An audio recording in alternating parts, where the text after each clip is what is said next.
Hello students, देखिए last video में हमने जो है ऑस्किलेटर की हमने बात की थी। हार्टले ऑस्किलेटर को हम डिस्कस कर रहे थे और उसका इक्विवेलेंट सर्किट मैंने कुछ इस तरह से वहाँ पर बना के आपको शो किया था। और इस ऑस्किलेटर को हमने ये एच पैरामीटर को यूज़ करके इसको बनाया है। यहाँ पर हमने दो इक्वेशन फाइंड कर ली थी, इक्वेशन फर्स्ट और इक्वेशन सेकेंड। इक्वेशन थर्ड के लिए हम आउटपुट वैल्यू निकालते तो आउटपुट वैल्यू कहाँ मिलता है? आउटपुट मुझे इसके टर्मिनल्स पर मिलता है, L2 के टर्मिनल्स पर। तो वो मुझे मिल जाएगा जे ओमेगा एल टू इसका जो अपना जो इसका ये कह सकते हैं प्रतिरोध हम कह सकते हैं, या हम इसको जो है इसका कह सकते हैं जो भी रिएक्टेंस है उस रिएक्टेंस को हम कहते हैं। तो यहाँ पर रिएक्टेंस आपका ये यहाँ से इसका हो जाएगा जे ओमेगा L2 और साथ में इसमें करंट है आपका I1 माइनस I2। बट यहाँ से ये जो होगा ना आपका, ये इसमें अपोजिटली क्या कर देगा, एक और वोल्टेज को जनरेट कर देगा जिसकी वैल्यू होगी जे omega M I2 minus I3। इसके कारण से इसमें जब I2 minus I3 current flow होगा तो ये अपने म्यूचुअल इंडक्शन के कारण से इसमें क्या कर देगा, अपोजिटली एक और यहां पर जो है करंट को म्यूचुअल इंडक्शन के थ्रू यहां पर फ्लो करेगा, मतलब एक वोल्टेज यहां पर जनरेट होगा जो इसके बराबर होगा। इसलिए मैंने इसको नेगेटिव यहां पर लिखा है। तो वी आउटपुट की वैल्यू भी निकाल दी। इसमें से मैंने जे ओमेगा I1 जो है इन सब में से कॉमन निकाला है और कॉमन निकाल के सॉल्व करके मैंने ये इक्वेशन I3 अपॉन I1 और I2 अपॉन I1 के रूप में लिखी है। बट यहाँ पर हम देख रहे हैं जो I1 करंट है आपका, यहाँ से करंट चल के आ रहा है और ये I1 करंट है ये GMVB के इक्वल है। और माइनस क्यों लिया है? क्योंकि हम GMVB को उस डायरेक्शन में ले रहे हैं। GM यहाँ पर म्यूचुअल आपका ट्रांस कंडक्टेंस होता है और VB बेस और इमीटर के बीच वोल्टेज होता है। इसको आप एच पैरामीटर में अच्छी तरह डिस्कस कर चुके हैं नेटवर्क वाले चैप्टर में। तो यहाँ पर ऑब्वियस है I1 की वैल्यू इसकी नेगेटिव वैल्यू क्या हो जाएगी, आपकी इक्वल हो जाएगी। तो ये I1 की वैल्यू निकाल देता हूँ। इस इक्वेशन को मैं बोल देता हूँ equation number third and this becomes to equation number 4। ऐसी चार इक्वेशन में यहाँ से फाइंड कर लेता हूँ। अब यहाँ से हम जो इसका गेन निकालते तो गेन क्या होता है आपका विदाउट फीडबैक जो गेन होगा आपका वो कितना होता है? ये होता है आपका V आउटपुट अपॉन में V इनपुट। और V इनपुट कौन सा दे रहे हैं आप, किसके थ्रू दे रहे हैं? इनपुट बेस और इमीटर के थ्रू दे रहे हैं, इसलिए इनपुट वोल्टेज VBE होगा। तो यहाँ से अगर हम देखें, जब मैं यहाँ से इस जो है आपका V आउटपुट की वैल्यू इसमें पुटअप करता हूँ मैं यहाँ पर, और GMVBE है आपका यहाँ से, है ना, इस I1 की वैल्यू को यहाँ पुटअप करूंगा मैं तो क्या मिलेगा मुझे? ये बन जाएगा माइनस का GMVBE और VBE नीचे आएगा तो V आउटपुट अपॉन VBE होगा। तो मैं लिख सकता हूँ यहाँ से A is equal to direct ही मैं लिख सकता हूँ माइनस का GM रहेगा आपका और साथ में कितना रहेगा, J ओमेगा ये रहेगा, और जो VB है ये VB इसके बटे में आ चुका है। तो J ओमेगा I1 की वैल्यू सॉरी मैंने रख दी है यहाँ पर, तो I1 की वैल्यू रख दी तो इतना आ गया। तो माइनस का GM J ओमेगा मेरे पास यहाँ बनेगा और साथ में ये पूरे का पूरा ब्रैकेट जो ऐसा कैसा मेरे पास आ जाएगा, मतलब L1 प्लस M और I3 अपॉन में I1 और माइनस का L2 प्लस M और डिनोमिनेटर साथ में रहेगा इनटू में I2 और डिनोमिनेटर में रहेगा आपका अपॉन में I1। ये इक्वेशन मुझे मिल जाती है, इक्वेशन नंबर 5 मुझे मिल जाती है। यहाँ से ये विदाउट फीडबैक गेन मुझे निकल जाता है यहाँ पर। अब मैं यहाँ से कहता हूँ कि भाई अगर हम फीडबैक वोल्टेज की बात करें तो VF इज इक्वल टू क्या मिलेगा मुझे? VF इज इक्वल टू मुझे मिल जाएगा HIE into I3। H parameter को यूज करके मैंने वो सर्किट बनाया और जो मैं फीडबैक देता हूँ वापस से वो फीडबैक में इस सर्किट के थ्रू देता हूँ। L1 से अपन ने कनेक्ट किया तो फीडबैक यहीं से दिया जाता है। तो ये तो आपका क्या हो जाएगा, HI मतलब ये होता है आपका रेजिस्टेंस होता है एक तरह से, है ना, V1 अपॉन में I1 जो आपने कहा जब आउटपुट क्या हुआ आपका ओपन हो तो उस कंडीशन के लिए ये और इंटू I3 इन दोनों का मल्टीपल क्या बन जाएगा, आपका फीडबैक वोल्टेज बनेगा। तो VF is equal to HIE I3 होता है हमारे पास में। तो यहाँ से ये वैल्यू होती है। तो यहाँ से मैं बीटा की वैल्यू निकाल लेता हूँ। तो बीटा इजिकल टू कितना हो जाएगा आपका, जो विथ फीडबैक जो आप निकाल रहे हो गेन कितना होगा, तो वो हो जाएगा फीडबैक वोल्टेज अपॉन में क्या रहेगा आपका, यहाँ से फीडबैक वोल्टेज हमने दिया है, फीडबैक वोल्टेज की वैल्यू मैंने लिख रखी है, और अपॉन में जो है आपका आउटपुट वोल्टेज, क्योंकि VF is equal to beta V output होता है, beta is equal to VF upon में V आउटपुट। VF की वैल्यू मैं यहाँ पुटअप कर देता हूँ इससे ला करके, तो ये बन जाता है मेरे पास में HIE I3 और जो V आउटपुट की जो वैल्यू है वो V आउटपुट की वैल्यू यहाँ से हमने ये लिख रखी है, जहाँ I1 क्या है आपका माइनस GMVBE के इक्वल है, ठीक है ना। तो यहाँ से मैं इसको ऐसे लिख देता हूँ। तो J ओमेगा है आपका और साथ में कितनी वैल्यू आपकी यहाँ पर I1 है, बिल्कुल है। तो और साथ में कितना है आपका यहाँ से L1 प्लस M ये भी एज इट इज़ है और साथ में कितना है I3 डिनोमिनेटर में कितना है आपका I1 है, और माइनस का L2 प्लस एम है हमारे पास में, और I2 अपॉन में कितना है ये I1 है। ठीक है, ये इक्वेशन नंबर 6 मुझे यहाँ पर मिल जाती है। अब मैं यहाँ से ए बीटा की वैल्यू निकालता हूँ, तो जरा बताओ ए बीटा की वैल्यू क्या होगी। ए और बीटा, मैं इस ए की वैल्यू को यहाँ से और बीटा की वैल्यू को यहाँ से, इन दोनों को मैं मल्टीप्लाई करता हूँ। अब यहाँ से जब मैं इन दोनों को मल्टीप्लाई करूँगा तो मल्टीप्लाई करने से क्या होगा, I1 की वैल्यू आपको दे ही रखी है यहाँ पर, है ना, हमने नहीं रखी बट मैं इसको ऐसे ही रख रहा हूँ। तो यहाँ से इन दोनों को मल्टीप्लाई करने से क्या मिलेगा, मैंने I1 की वैल्यू फिलहाल नहीं रख रहा हूँ, बाद में बात करेंगे उसकी। HI I3 और j ओमेगा, ये पूरा का पूरा टर्म, इसको मल्टीप्लाई करूँगा इस वैल्यू के साथ में, तो j ओमेगा आपका ऊपर रहेगा, j ओमेगा आपका नीचे कैंसिल हो जाएगा, ये पूरा ब्रैकेट इस पूरे ब्रैकेट के साथ में कैंसिल आउट हो जाएगा। तो जो बचने वाला है हमारे पास वो क्या बचेगा, एक तो माइनस का GM बचेगा आपके पास में, ठीक है ना, जे ओमेगा से जे ओमेगा भी आपका यहाँ पे कैंसिल हो चुका है, और क्या बचेगा यहाँ पर, ये बच जाएगा I1 I3 और अपॉन में कितना रह जाएगा ये I1, यही वैल्यू तो बचने वाली मेरे पास दोनों को मल्टीप्लाई करने पर, तो ये बन जाएगा। बट यहाँ से HIE जो GM होता है ना आपका, और साथ में कितना है इसका ये HIE, ये भी तो बचेगा भाई, HIE बच गया इधर से, और इधर से मल्टीप्लाई किया है, तो इसको मैं कंप्लीटली लिख सकता हूँ, उसको दोनों को मल्टीप्लाई कर रहा हूँ मैं ए और बीटा को, तो HIE बचेगा, GM बचेगा, और साथ में I3 अपॉन में I1 बचेगा, बाकी सब एक दूसरे से कैंसिल हो जाएंगे। अब यहाँ से मैं लिखता हूँ कि ए बीटा इज इक्वल टू कितना लिख देता हूँ इसको मैं, ये लिख देता हूँ HFE इंटू I3 अपॉन में I1, यही वैल्यू मेरे पास में आएगी, HF is equal to I3 upon I1, है ना। जहाँ पर ये क्या है आपका, यहाँ पर चूंकि जो आपका GM HIE है ना, ये GM HIE किसके इक्वल है, ये आपका HFE के इक्वल है। ये मैंने वैल्यू यहाँ पुटअप कर दी, और ये इक्वेशन बन जाती है मेरे पास में इक्वेशन नंबर 7। ये ए बीटा की वैल्यू मेरे पास में यहाँ पर आती है, ठीक है। तो इस प्रकार से इसको लिख दिया है मैंने। अब इक्वेशन नंबर 2 और इक्वेशन नंबर 1 से मैं इक्वेशन 2 और 1 की बात करता हूं। तो इक्वेशन नंबर 2 और 1 में यहां से ये वैल्यू ऐसी, इसमें I3 अपॉन I1 की वैल्यू मैं इसमें पुटअप करने अब जा रहा हूं यहां से, ठीक है ना। तो इन दोनों इक्वेशन को मैं यहां पर लिख रहा हूं। तो यहां से इन दोनों इक्वेशन में यहां से I3 अपॉन I1, इसको ऐसे देता हूं, I2 अपॉन I1 की वैल्यू जो है मैं इसमें पुटअप करूंगा ला करके इसकी जगह पर, ठीक है ना, क्योंकि जब इस वैल्यू पुट करूंगा दो जगह रखना पड़ेगा, फिर I2 अपॉन I1 को कॉमन निकालूंगा, तो सीधा सा काम है, इसमें मैं इस वैल्यू को लाके पुटअप कर देता हूं यहां पर। तो कितना रहेगा देखिए जरा इसको हम, तो यहां से इसको सॉल्व करते हैं, और सॉल्व करने के लिए यहां पर ये जो है यहां सॉल्व कर देता हूं इसको मैं इस जगह पर। देखिए जरा क्या होगा, from equation 1 and 2, equation 1 and 2 की बात कर रहा हूं मैं, 1 एंड 2। तो यहां से मेरे पास में क्या है, I3 अपॉन I1 है, बिल्कुल ये एज इट इज है ना, और दैट्स इज इक्वल टू कितना है, जे ओमेगा भी मेरे पास में यहाँ मौजूद है, ये ऐसा कैसा है, प्लस H इंटू अपॉन में HIE प्लस जे ओमेगा L1, ये भी मेरे पास में एज इट इज ही है। इन द ब्रैकेट, इस ब्रैकेट के अंदर L1 प्लस एम है, तो L1 प्लस एम तो मैं लिख देता हूँ, ठीक है ना, और साथ में I2 अपॉन I1 की वैल्यू क्या है, वो पूरी की पूरी ये वैल्यू है। तो इस वैल्यू को मैं यहाँ पुटअप कर देता हूँ, तो कितना रहेगा, L1 प्लस एम, और एक L1 प्लस एम इसमें भी रहेगा। आ रहा है समझ में भाई, इस वैल्यू को मैं यहाँ पुटअप कर रहा हूँ इसके अंदर, किसमें I3 अपॉन I1 की, इसकी I2 अपॉन I1 की पूरी वैल्यू को यहाँ पुट कर रहा हूँ। तो इस पूरे में इस I2 L1 प्लस एम से इसमें मल्टीप्लाई होगा और इसमें भी मल्टीप्लाई होगा, ये ध्यान रखना है। तो L1 प्लस एम ये, और L1 प्लस एम, तो L1 plus m to L1 plus m बन जाएगा। डिनोमिनेटर में कितना है आपका, डिनोमिनेटर में है L1 प्लस L2, चलिए, और प्लस का 2m हमारे पास में है, और माइनस का 1 अपॉन ओमेगा स्क्वायर सी, ये मैंने लिख दिया इसको एज इट इज, और साथ में क्या है, माइनस का 1 अपॉन में लिख दिया है साथ में, देखो ये पूरा लिख दिया है मैंने यहाँ से, L1 plus M2 plus 2m minus का 1 upon omega square c as it is लिख दिया मैंने इसमें, और साथ में क्या है आपका यहाँ से I3 अपॉन में I1, ये मेरे पास में एज इट इज है, वो ऐसा कैसा इसमें आ गया।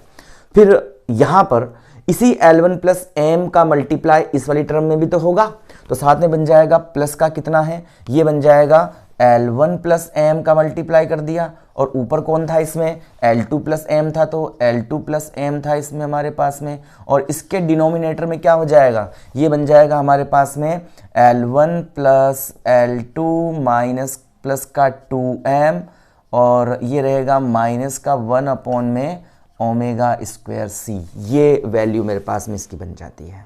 ओके, ये वैल्यू मैंने यहां ला के रख दी। साथ में कितना चल रहा है आगे की तरफ, माइनस एम जो है वो यहां पर आपका एज इट इज, ये ब्रैकेट बंद हो जाता है यहां। क्लियर है, यहां तक हम पहुंच गए। अब यहां पर मैं क्या कह देता हूं कि ये जो सॉल्व करते वक्त मैं इसको एक्स कह देता हूं। किस वैल्यू को? मैं मान लेता हूं कि लेट, यहां से मान लेता हूं, चलो ऊपर लिख देता हूं मैं यहां, लेट हम मान लेते हैं, क्या मान लेते हैं कि L1 plus L2 plus 2m और साथ में कितना है माइनस का 1 ओवर ओमेगा स्क्वायर सी, इसको मैं x मान लेता हूं। तो ऑब्वियस सी बात है मैं डायरेक्ट लिख दूं यहां पर, ये इक्वेशन के बेटे में आपके x हो जाएगा, ये पूरा हट करके यहां पर आपके डिनोमिनेटर में कितना हो जाएगा, x हो जाएगा। इक्वेशन थोड़ी सरल सिंपल हो जाएगी हमारे पास। ये मैंने इसको मान लिया यहाँ पर इस तरह से, है ना। अब यहाँ से इसकी वैल्यू को मैं निकालता हूँ, तो जो I3 और I1 को मैं एक साइड ले जाता हूँ, I3 अपॉन I1 को। तो मैं देख रहा हूँ यहाँ से I3 अपॉन I1 इसमें भी है और ये इसमें भी है, तो इसको इधर मल्टीप्लाई करूँ पहले तो कितना होगा देखो ज़रा, ये बन जाएगा HIE प्लस का J ओमेगा L1 अपॉन में J ओमेगा, हो गया मल्टीप्लाई इसके साथ में।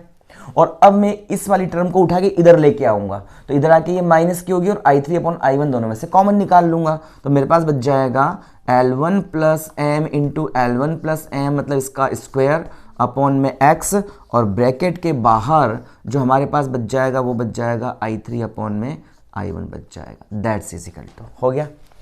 उस साइड क्या बच गया, तो उस साइड बच रहा है हमारे पास में कितना, ये बच रहा है L1 plus m into L2 plus m और डिनोमिनेटर में x और ये माइनस का m, ये बच रहा है मेरे पास में इतना, ठीक है।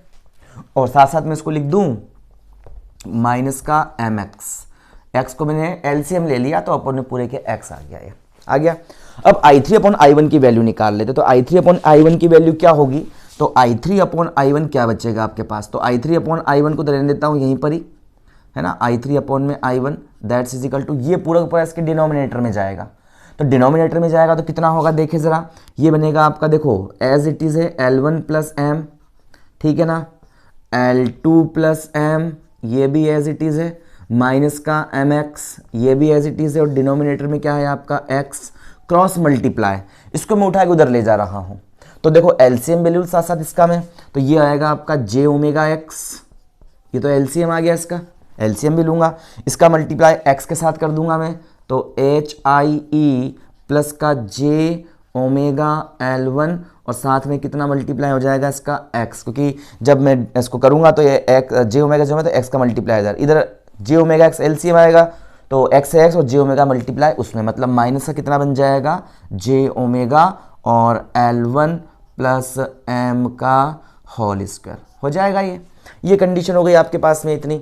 अब ये जो x है ना, इस x से ये x उड़ा दें अपन, कैंसिल कर देते हैं, ठीक है ना, तो ये हमारे पास कंडीशन हो जाएगी, दोनों को हमने कैंसिल किया है एक दूसरे से, ठीक है ना, तो ये हमारे पास में कंडीशन आ जाती है। तो अब मैं यहाँ से इसको लिख दूँ कि ऊपर वाली टर्म तो एज इट इज़ है, चलिए ऊपर वाली टर्म तो एज इट इज़ है, तो L1 प्लस एम और कितना है L2 प्लस एम और कितना है माइनस का mx, ये तो एज इट इज़ है मेरे पास में, ठीक है ना। और यहाँ से मैं क्या करता हूँ, ये j ओमेगा को नीचे ले जाता हूँ, ये j ओमेगा आपको ऊपर दिख रहा है, इसको उठा के मैं नीचे ले जाता हूँ, तो नीचे ले जाता हूँ सब में से इसको डिवाइड करूँगा, देखो ये j ओमेगा नीचे जाएगा तो क्या होगा HIE अपॉन में j ओमेगा आ जाएगा, तो HIE अपॉन में j ओमेगा आ जाएगा बिल्कुल। और साथ में कितना है, कितना बचेगा यहाँ पर, सिर्फ L1 ही तो बचेगा, तो इसके बटे में j ओमेगा कैंसिल हो जाएगा, ये ब्रैकेट बंद, और साथ में कितना है x है माइनस, ये j ओमेगा कटेगा तो कितना बन जाएगा, तो L1 प्लस m का होल स्क्वायर, ये हो गया इतना, ठीक है। तो ये हमारे पास कंडीशन बन जाती है और इतना हमारे पास इसका मान बन जाता है। अब हम इसको सॉल्व करें, तो यहाँ से एक काम करते हैं भाई, जो कंडीशन है यहाँ से जो कैंसिल से कैंसिल हो गया, और यहाँ से L1x इसको मैं अलग अलग लिख देता हूँ, और यहाँ से प्लस का HIE ये रहेगा आपका j ओमेगा, है ना, देखो इसको मैं ऐसे लिख देता हूँ यहाँ पर, ये ब्रैकेट में इसको बंद भी कर देता हूँ, साथ साथ में एक स्टेप और लिख देता हूँ इसमें मैं, तो I3 अपॉन में जो I1 रहेगा दैट्स इज इक्वल टू, ऊपर वाली टर्म तो एज इट इज है L1 प्लस एम, फिर क्या है आपका L2 प्लस एम, फिर क्या है आपका माइनस एम एक्स, ये तो एज इट इज है आपका, ठीक है ना। नीचे वाले पोर्शन में मैं इसको लिख देता हूं कितना, L1x लिख दूं, एक तो इसको मैं अलग अलग कर दिया, ठीक है ना, और इसको लिख दिया मैंने माइनस का L1 प्लस एम इंटू इसका होल स्क्वायर, ये भी एज इट इज आ गया, ठीक है ना। और साथ में एक काम करता हूं, ऊपर j से मल्टीप्लाई j से डिवाइड करता हूं, तो j तो ऊपर आ जाएगा और ये माइनस में बदल जाएगा, बिल्कुल आपका नेगेटिव हो जाएगा ये, तो क्या बन जाएगा, ये बन जाएगा माइनस का j एच आई ई, अरे भाई j क्या है आपका कॉम्प्लेक्स नंबर है, और आयोटा स्क्वायर या j square is equal to कितना होता है -1, तो ये माइनस में चेंज हो जाएगा और ये j ऊपर चला जाएगा, एच आई ई अपॉन में ओमेगा, और साथ में कितना है आपका x है। ये I3 अपॉन I1 की वैल्यू हमें यहां से फाइंड आउट हो जाती है, ठीक है ना। अब बार्कहाउजेन अगर अपन यहां से देखें, अब मैं देखो ए बीटा की वैल्यू निकालता हूं, तो मुझे बताओ ए बीटा की वैल्यू कितनी आएगी। इस इक्वेशन का काम हो चुका है, इसको हम यहां से रिड्यूस कर देते हैं, हटा देते हैं, और यहां से अब मैं ए बीटा की वैल्यू निकालता हूं, तो ए beta that's is equal to, इसकी वैल्यू हम फाइंड आउट कर दी। I3 अपॉन I1 निकाल लिया मैंने, ये रहा, इस वैल्यू को यहां लाके पुटअप कर देता हूं, तो माइनस का बनेगा आपका HFE, और साथ में I3 अपॉन I1 की वैल्यू वो रही, मतलब L1 प्लस एम, और साथ में हो जाएगा L2 प्लस एम, ठीक है ना, और माइनस का कितना है mx है एज इट इज, और इसके डिनोमिनेटर में ये चीज रहेगी आपकी L1x माइनस का L1 प्लस एम का होल स्क्वायर, और माइनस का कितना है JHIE अपॉन में ओमेगा इंटू एक्स, यही होगा। ये मैंने इतनी वैल्यू यहां पर इसकी निकाल ली। अब हमारे पास में ये इक्वेशन नंबर हो जाती है 6, 7, और ये इक्वेशन नंबर हो गई आपकी 8। अब बार्कहाउजेन क्राइटेरिया क्या कहता है, फ्रॉम बार्कहाउजेन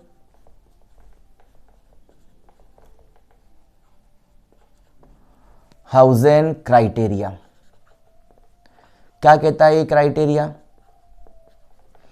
क्राइटेरिया ही कहता है कि अगर हमारे पास एक तो ए बीटा की वैल्यू क्या होनी चाहिए, इज ग्रेटर देन और इक्वल देन 1 होनी चाहिए, पहली चीज ये।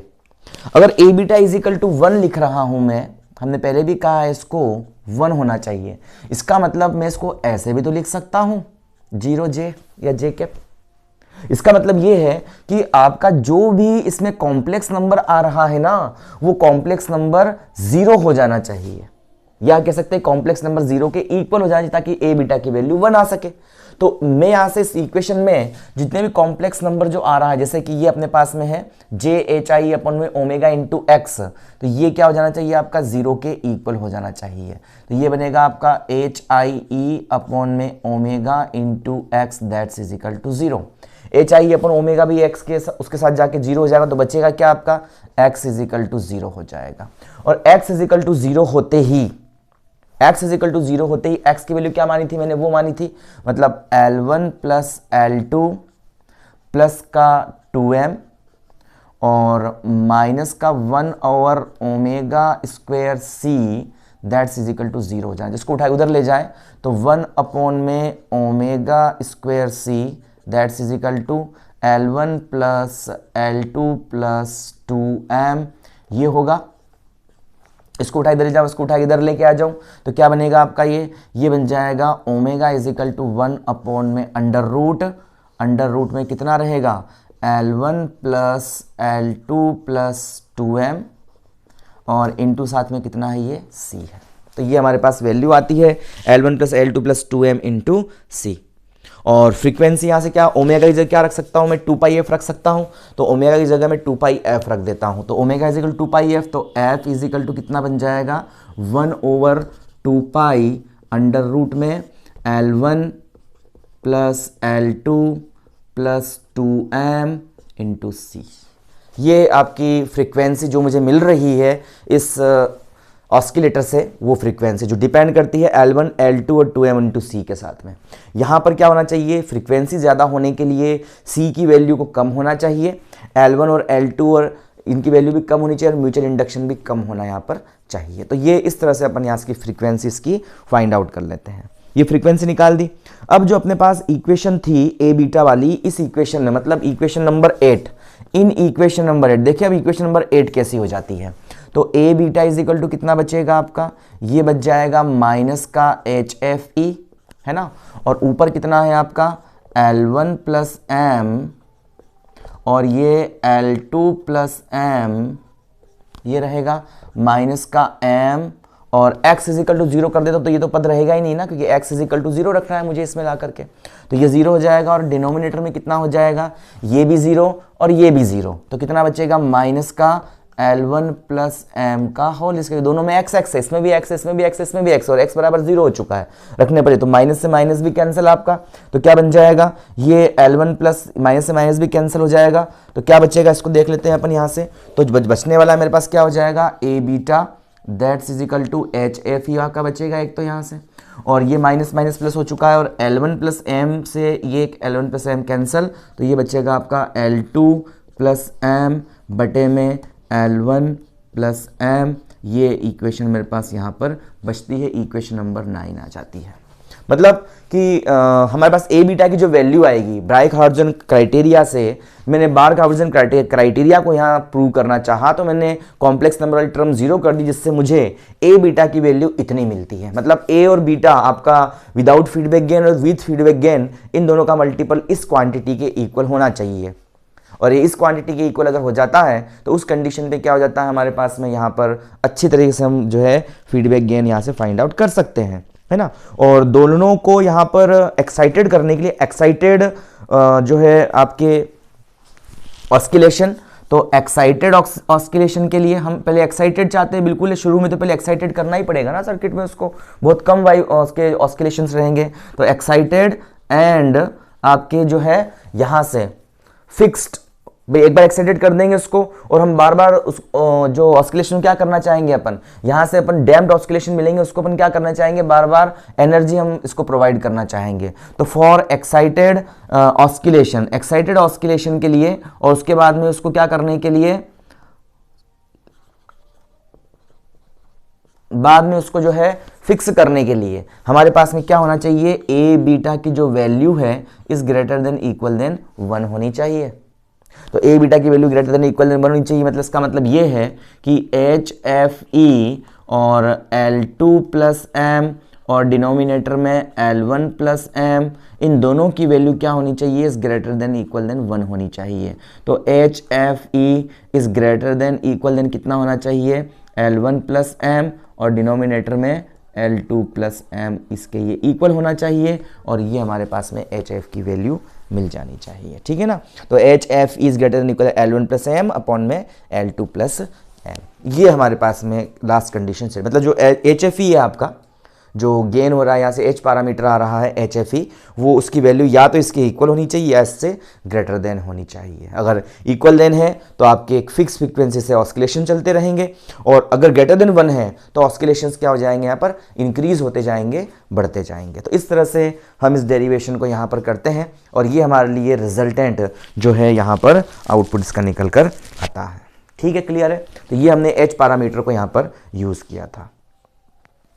तीसरा जो हमारे पास ऑस्किलेटर है, वो तीसरा ऑस्किलेटर वो भी इसके जैसे ही पहले हमने पढ़ा था, जो है आपका कॉलपिट ऑस्किलेटर, फिर पढ़ा हमने हर्टले ऑस्किलेटर। कॉलपिट ऑस्किलेटर में क्या था, कॉलपिट ऑस्किलेटर में हम 2 कैपेसिटर्स को यूज़ कर रहे थे, है ना, और विथ 1 कॉइल ऐसे हम यूज़ कर रहे थे, और फ्रीक्वेंसी वही मुझे 20 किलोहर्ट्ज़ से अधिक मुझे फ्रीक्वेंसी यहाँ पर मिल रही थी, ठीक है ना। और इसमें यहाँ से अपन क्या कर रहे थे, ध्यान रखना है आपको कि इस वाले C1 और ये C2, तो C2 तो यहाँ से अपना अलग ही काम कर रहा था, इसका ऑस्किलेशन कंप्लीट करने का काम करता है, और C1 क्या कर रहा था, फीडबैक दे रहा था, इसमें C1 से अपन फीडबैक ले रहे थे। हर्टले ऑस्किलेटर में थोड़ा उल्टा है। हर्टले ऑस्किलेटर में क्या है, कैपेसिटर तो हमारे पास एक ही हम यूज़ करते हैं, बट यहाँ पर हम क्या करते हैं, फीडबैक जो है इस कॉइल के थ्रू देते हैं। ये पहली कॉइल और ये आपकी दूसरी कॉइल होती है, ये L1 और ये L1 और ये L2।